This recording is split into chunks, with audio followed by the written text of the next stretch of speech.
आज हम करेंगे कपालभाति। सुखासन पद्मासन में आ जाएंगे और हाथों की मुद्रा बनाएंगे। ये देखिए वायु मुद्रा, वायु अपान मुद्रा। और बैठ जाएंगे, कमर गर्दन सीधी करते हुए और कपालभाति शुरू करेंगे। लंबा गहरा सांस भरना है, झटके के साथ छोड़ना है।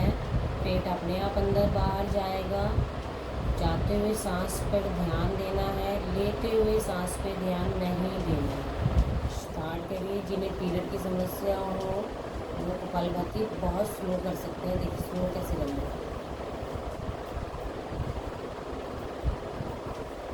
और जिन्हें पीरियड की समस्या नहीं है वो मध्यम गति से करें। जिन्हें बीपी की दिक्कत नहीं है वो मध्यम गति से ही करें। जिन्हें बीपी की दिक्कत है वो बिल्कुल स्लो करना है।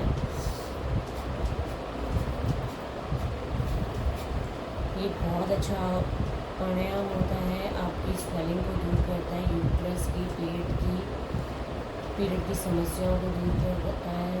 बहुत ही अच्छा है। आप इसे खाली पेट ही करें। जब भी करें खाली पेट करें। कम से कम 5 से 10 मिनट का टाइम लेके ही चलें।